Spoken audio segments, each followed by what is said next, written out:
Hi, Andy here. Just a quick note to say that you're now listening to part 2 of the Steve Armstrong episode on Destructive Leadership Behaviours. If you haven't listened to part 1 yet, I'd suggest you go back and do that before continuing.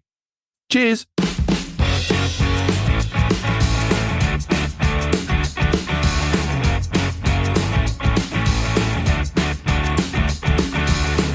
Hello and welcome to Sticky from the Inside, the employee engagement podcast that looks at how to build stickier, competition-smashing, consistently successful organisations from the inside out. I'm your host, Andy Gorham, and I'm on a mission to help more businesses turn the lights on behind the eyes of their employees, light the fires within them, and create tons more success for everyone.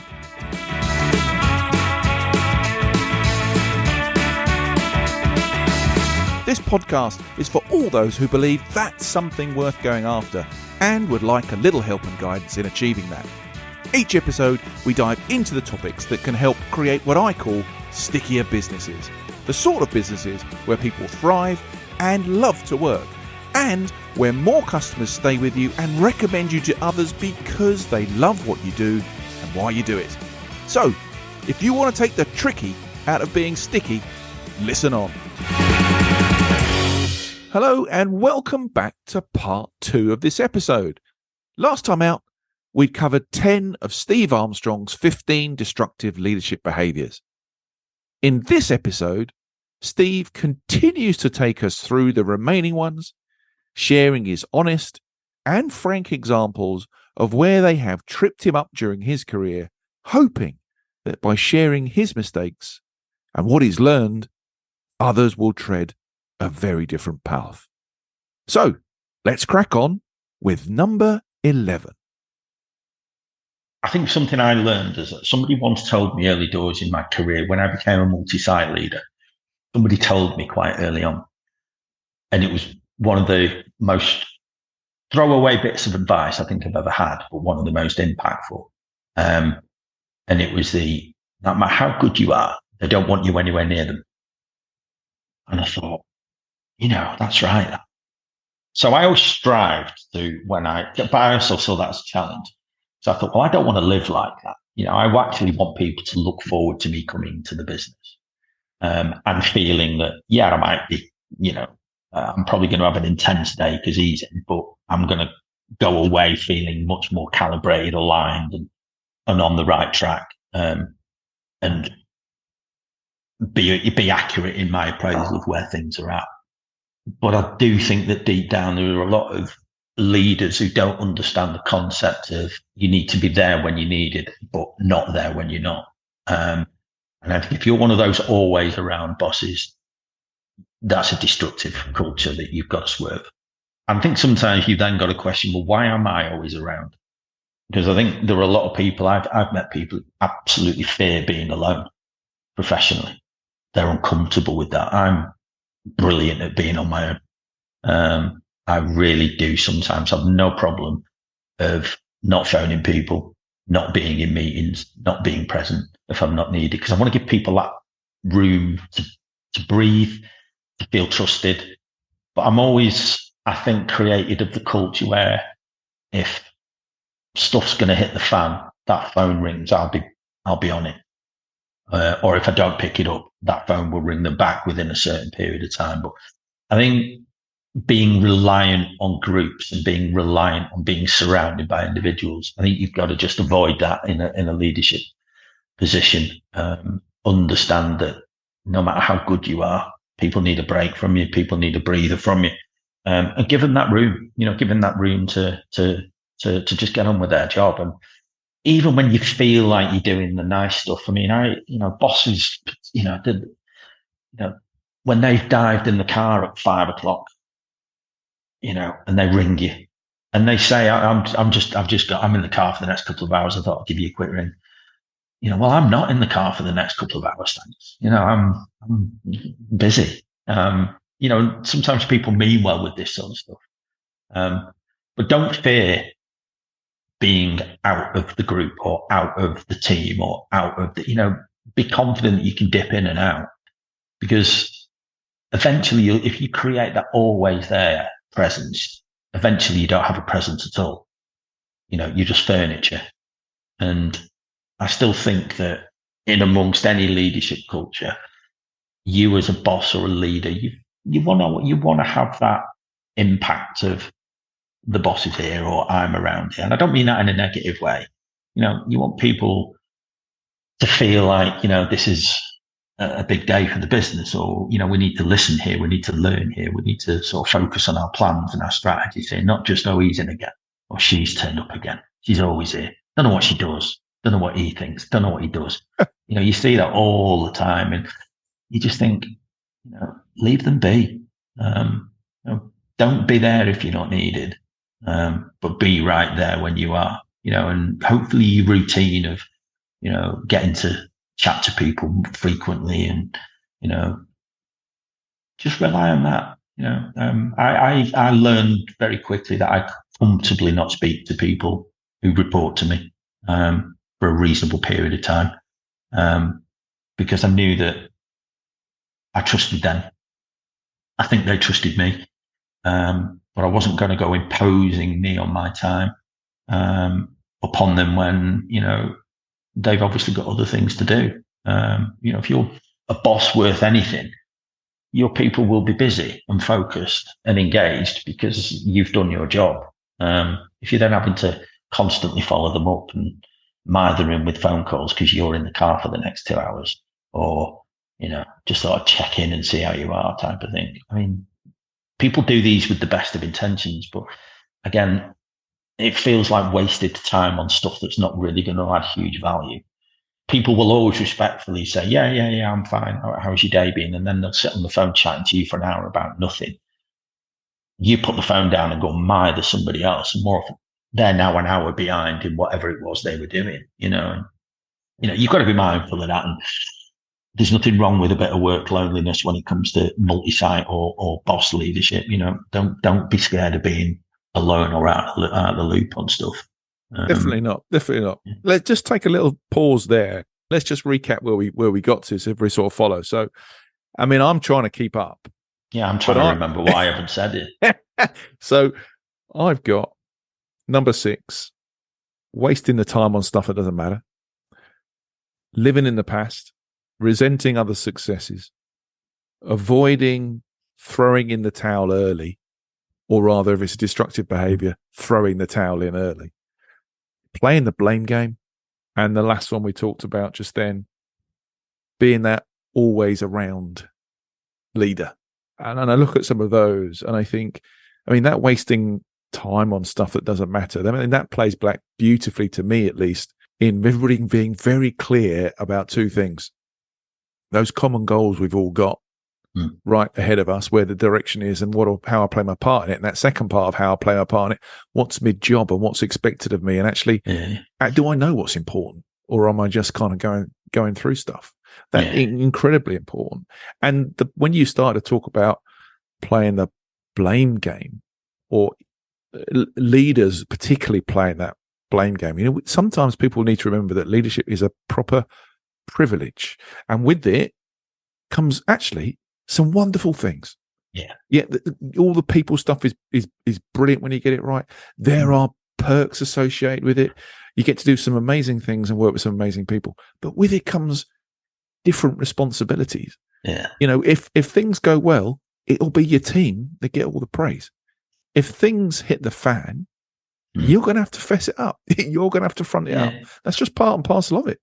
Yeah, it is. And I think, but I think that's when I think the great leaders shove themselves to the front of the queue. Responsibility can lie elsewhere, but accountability often really doesn't. And I think understanding the 2 things being different, I think is important. But yeah, I think the piece, and again, it's part of this psychological contract that you create with your employees and your team members and your peers and everyone around you, that people can trust. And just because it's not written in some kind of formal policy or some kind of job description that you sign, it still exists. And I think once people know they've got this contract with you as their boss, or as their leader or whatever, that element of trust then I think gets further strengthened and becomes more deep rooted. That, it makes steering people away from some of these things that you consider to be disruptful of your plan or of your strategy. It makes the steering of people away from that easier because they trust you. And as I said, I've never got, I've got as many things wrong as I have right, but I think people will always trust the fact that my process was good, and they'll trust that when it does come out the wash the wrong way, I'll be the one at the front of the queue going, maybe people will pile into this when you post it on wherever it is you post it online, and there might be a lot of comments below it going, well, that I disagree with that. And, but I'd like to think that most people would understand that, that I honoured what I said I was going to do there, Yeah. and I think why if would you argue against that? Yeah, and again, it's something I encourage. This is what I was trying to get across to that young audience that we spoke to late into the evening. Once the earlier that these guys recognise that and understand that, the more chance they've got of not just success, because I think success has to be balanced with, am I enjoying the end product of being successful? And again, I challenge people to ask themselves, what will success look like? Well, exactly. Further down in your career. I've told you what mine is. It ain't materialistic, or it ain't a position, or it ain't I reach this stage of wherever. It's what proportion of people, when asked to describe the best boss they've ever had, how many people would either say me, or how many of them would throw my name into the conversation. That's how I would determine success. How many people in your life say he's a good lad in? What proportion of people that you meet and engage with would have that opinion of you? And I don't think being a good lad, or she's a good girl, I don't think it's a high bar. I think it's not a particularly taxing thing to set yourself. I think it's an easy thing to be. To sustain it over, 5 decades, that's where the challenge comes in with that one. But I think the same applies to your work life.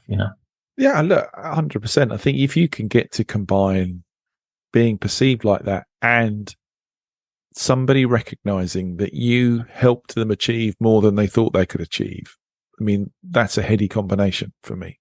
That's where I think you win, right? Yeah, that's where I think you win. I think, by my reckoning, got 3 left. Well, I got 4. Unless you've blended some. If we end up with 14, just change the title. I'll just change the title. Yeah. Repeating mistakes is unforgivable, and I think it's more than once is a choice. It's a failure to learn from experience. It's a failure to take responsibility for previous action. And I think that continuing to go down that road because I think that's then when, as a leader, you get called into question by other members of teams. To say, are you going to let this carry on? Where's the sanction for this? But I also think it's an important thing to sort of look at as well when things don't go to plan. You've gone through that analysis of what went, the wrong direction. What actions did you take as a result of that? You're also calling yourself into question there as well, as a leader, if you've gone through that right, correction process where you've got to the root cause of what happened here and put the right things in place. There's elements of that I think fall to yourself, but I think, you've got to take a dim view of just repeating things that cause, either harm, not physical harm, but professional harm to colleagues, or harm to a guest experience. You can't keep allowing that to occur in organizations. You see it everywhere. If you've ever found yourself looking at some situation or looking at an individual, if that's the case, we've been here before, you've got to start to take a pretty dim view of that. There's always going to be circumstances that don't work out. And I think where people just can't listen and learn from experiences, that's problematic. Experiences are fine if the outcome's wrong, if they're going to be gained from. But if there's no gain from going through some of these pain barriers, then you've got to start questioning suitability of either, the strategy, or, potentially individuals or even yourselves in leadership roles. But I think if you start asking yourself, like, not again, well, we would, that's got to be ironed out, I think. So I think, again, repeating mistakes is hugely destructive. Because I think eyes wander to more than one person when that occurs. And I think that at some point, patience is going to wear very thin. Tolerance is going to, pretty much extinguish itself, and what you end up left with then, more often than not, isn't the nice situation. Because I think managing performance and coaching performance is a buzz. But I'd say there can't be anybody in the world who enjoys taking somebody all the way down the road that involves them moving on. I don't care who you are. If you do enjoy taking people down that road, then, you're a professional masochist who's got no place in leadership. But it is unfortunately an inevitable outcome sometimes of, and listen, sometimes the circumstances that create that, as I said before, they're not down to an individual, they're down to situation sometimes. But yeah, I think there's got to be an understanding that if we keep shooting ourselves in the foot over the same thing, that there's got to be a sanction to that. And I just think the destructive behaviour is not having the sanction, not having there's got to be some kind of responsibility taken for this. Just letting it carry on isn't acceptable. We wouldn't accept it, from pilots, surgeons, jobs where the outcome of, repeating mistakes in their world is more significant than it is ever going to be in mine. But, I think the concept still applies. So yeah, that one was one. I think, LinkedIn's just about my least favorite place on the planet. And I use that. And again, that's my personal opinion. And I don't think it's necessarily that of the organization of LinkedIn, but the lacking of self-awareness that gets displayed on there sometimes is just astounding. And I think that, people, who are trying to give people inspiration and going on about how they've seized the day and how they used to be this, that, and the other.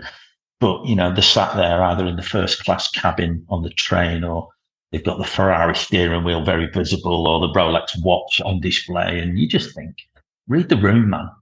Read the room, read the world, and just understand that there's people out there who just aren't having a great time. And some of your constant pronouncers of how great are we, it's just not fair or right or appropriate. And just, this lacking self-awareness or making it about you as an individual, and certainly in a senior position, is unforgivable behaviour for me. And I think it undermines leaders. And I think it's just, certainly today, post-COVID, people are a lot more fragile than they've ever been. People are a lot more worried and less secure than they've ever been. Even people in jobs that are good, and for the first time, they've had that real derailment in life where they've suddenly seen what having nothing can look like. And even, what's been left behind with the cost of living, inflations, mortgages, everything else. Just understand the rest of the world before you start putting pen to paper or fingers to keyboard, as it is nowadays, with stuff like your seize the day inspirational chats, or look at us, we're doing great. Just read the room, and just have a bit more self-awareness. And I think lacking not just self-awareness, but your inability to read what everyone else might be thinking and going through at this time. You can have the best intentions in the world, but if you get that wrong and it's perceived wrong, because what you've said might not be what's read, what you've said might not be what's heard. And LinkedIn's full of that. There's so much stuff on there that I think is ill-timed, ill thought out. And that's passing into people's feeds and timelines, and as part of a wider piece, these sites are epically helpful. But again, the concept of what am I on here for? What am I doing on here? What is the purpose of me being on? It started off as somewhere to connect to. Now it's just the ultimate professional sales room, and the ultimate, houser of blaggers and people who want to show off that I think I've ever seen. And I find that abhorrent sometimes. It's more magnified. I use LinkedIn as an example because it's more magnified because it's there and it can reach millions. But I've seen that type of behavior within leaders and within organizations before, where, the leader wants to be seen as exactly that, which is fine. But, you've just got to be a little bit more mindful of what's going on elsewhere in the world. And I think any leader that lacks self-awareness about their actions and how that might be seen to other people, and also their inability to read the room, particularly this room. And when I say this room, I mean the current state of the world. Yeah, no, I get what you mean. Yeah. It's, I think that more than anything else can undo all your credibility in a short space of time. And I find it very interesting that people choose certain backdrops, or they choose to talk about things within their professional life. I think they choose their backdrops very carefully. I've got a plain wall here. I've seen people stood in front of mansions having these conversations. And, fine, enjoy your life, but don't go ramming all of that down the I thought the interesting thing over COVID was how many libraries in people's houses started to come through. And look at all the books. Look how well read I am as an individual.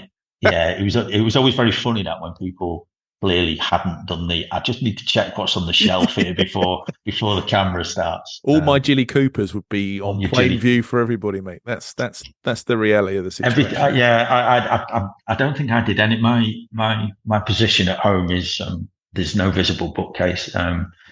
They'd have been able to see everything I've ever coloured in if they'd seen mine. But again, I don't want that to be sort of detrimental to people who use these platforms for the right reason. But I think leadership sometimes, all the time, should come with some humility. And by all means, enjoy whatever success materialistically life gets given to you from being good at what you do. But just be mindful of where you put it, whether that be out and about in those kind of online circles, or even out and about in the office or around the workplace. There's a right way but yeah, that was certainly one. I think the other thing that I do think, though, having said that, and this may sound a little bit contradictory compared to what I've just said, but I just think that sometimes people think that companies, businesses, or the world owes them a living, and it just doesn't. And thinking the world owes you something or the business owes you something, I just think is an unhealthy culture, whether that be something that everybody thinks or you as a leader thinks. I think deep down, if you graft hard on the right stuff, and I think if you stay true to your values professionally, and you by and large execute what's asked of you, and you are surrounded by people who will actively champion you for what you stand for, I think whatever you're owed will be due and will come organically. If stuff isn't coming your way, then it's highly likely that there'll be a reason for that. And it's highly likely that it'll be linked to something that, is down to something that is within your control. And I just think, and I see it particularly, I've seen it a lot, saw it a lot earlier. And again, I say this because I've done that. There's been times in my job where I've said before, all of these behaviors are things I've done. I recognized early doors in my life that, these things are things that you should just not do. And that's certainly something that, I felt, well, I should have been promoted here, or, that person should have been, why not, what's going on here, and sometimes businesses and organizations, and they just make decisions that sometimes don't suit you. Yeah. And that's just the way it is, unfortunately. But sitting there thinking you do something or you're owed something, you might well be, but it ain't healthy to be sitting there dwelling on that. And festering on that and letting that eat away at you, because that's then going to eat away at you, the way you do your job. Mm. And when you, as a leader of people, whether you're the boss of one person, 10 or 1,000, if you're impacted in a negative way, then that's going to impact on them. So I think feeling like that is fine, but acting like it isn't healthy. And it can undo so many things. And I do think that feeling like you're owed something is a behaviour that will destroy the cultures and the teamwork and the spirit and the bonds that you built within. I'd like to think that sometimes most people do end up where their talent, where their ability suggests it should. Sometimes you have to change organisation to fulfil that, and sometimes you have to move into different roles to fulfil that. But I think by and large, you end up in the right place. Mm. But sometimes other people get chosen before you do, and sometimes what you feel you're due now actually comes further down the line. I've festered on one role that I didn't get. But it's like when I look back, it was because if you look at all measurements and KPIs, I mean, there was no other person for the job other than me, according to me. And I was wrong because, but I think the business made a decision there that when I look back, I think that's the kind of decision I'd have made, because it was about me being the end benefactor. I wasn't the benefactor of that decision. I don't think I sulked for too long about it, but I did feel hard done by, and I felt, well, I'm owed this. My performance over the last 2 or 3 years, as is evidenced in every measurement, suggests that. And the thing I hate more was the impact I had on my team, because I felt I was owed something. And still to this day, I won't forgive myself for the way I was for 2 or 3 days over that. I mean, it doesn't sound like a long period of time. But yeah, you're not owed anything, unfortunately. I think that is it. The world does not owe you a living. It's just the way the world works, right? Some things work. Yeah, sometimes it's your time. Sometimes it's not your time. I think you owe yourself more than I think anybody else or any organisation can owe you. And I think my message to you is, don't wait until you get to your 50s to work that out. And this is what we tried to tell that room the other night. Yeah. We tried to tell that room that was predominantly full of people in their, I want to say late 20s, early 30s. And we tried to champion that. Listen, don't get to the later years of your life before you start to realise all of this sort of stuff, because it'll be colossal shame and a lot of wasted professional time. Which would be an absolute waste. Absolute waste. And the one thing I would say, and I think it was credit to the job that you guys had done, as much as that was a really good evening and a good talk, they had to be in the frame of mind to want to listen to that. And I think that speaks volumes about whatever it was you guys had done throughout the week, and certainly the barriers that you clearly had to break down to get them to sort of, because you've got to get, you've got to get past them. Not only I think the first phase that you often go through those type of groups is the one where, first of all, they don't understand why they're there. And then when they work out why they're there, they start to think, well, hang on, never mind me. What about my boss? It doesn't do any of this sort of stuff. Exactly. So you don't have long times with these groups when you're in L&D roles to break some of these belief windows down and then get them into a place where their eyes and their ears are open. And that was a good job, that. So what's the last one then, Steve? What's the last destructive behaviour in this list of 15? Well, you may have to bleep this out, but just don't be a dickhead. Now, some people might be watching this thinking, well, that's a bit rich coming from him. But that was the best advice my mum ever gave me. Now, my mum was a tough woman. Didn't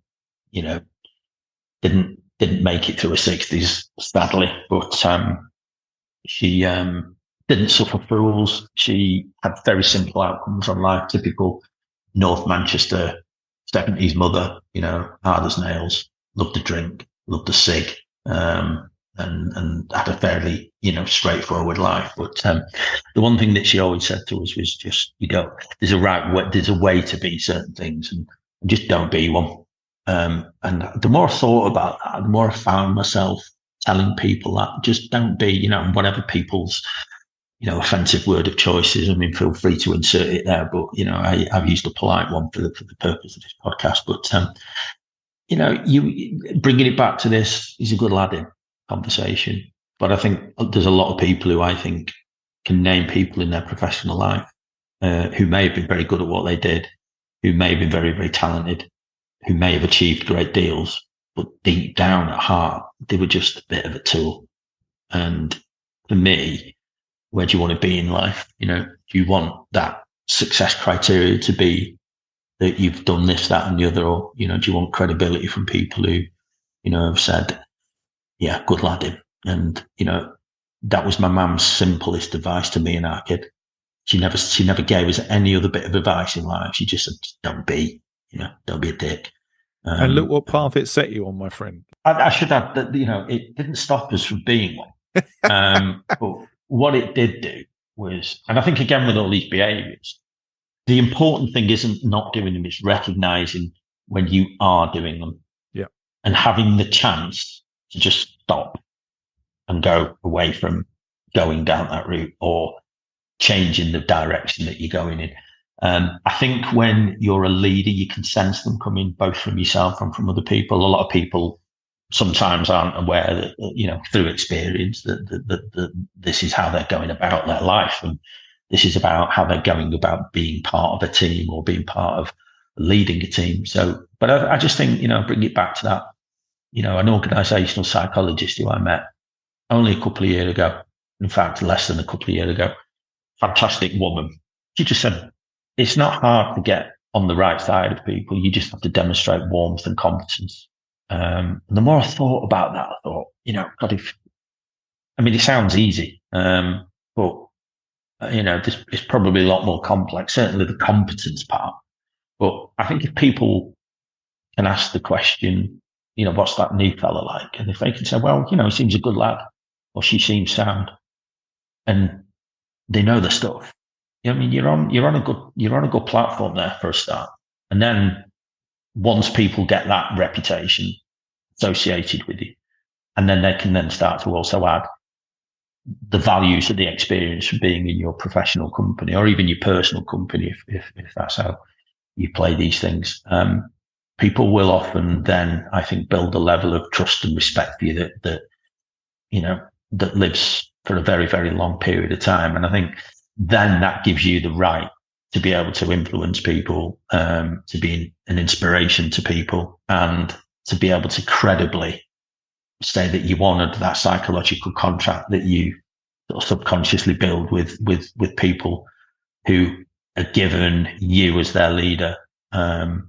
And you can honestly say hand on heart that you've treated that like the privilege that it was, and that you've always tried to do the right thing as close to the values that are important to you and your team and your organization as is possible. None of this stuff has to be complicated. And a lot of these things that I've just described there are really simple. And I think it's important people understand that they're simple because they're simple, they're easy to adopt. Because they're easy to adopt, they're easy to be part and parcel of everyday professional life. And it's easy for them to run absolute like wildfire through your organization. Before you know it, your culture's in shreds and your plans in pieces, because these destructive behaviors, whether they're all present or whether one or two of them are present at certain times, if they're deep rooted and you don't have the ability to go, hang on, we're doing this again here, just let's stop. It's a tough road back from that. In any situation where you have senior responsibility, or a senior role or a senior level within a team.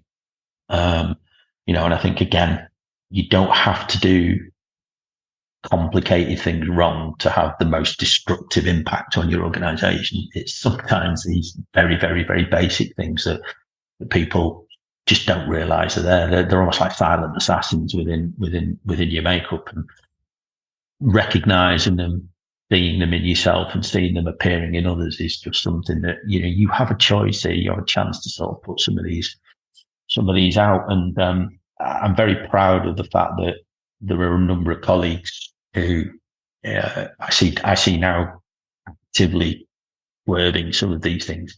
I've never sat and listed these behaviours before in this kind of format. I've never sat down in front of the team and said, right, these 15 things we're not doing.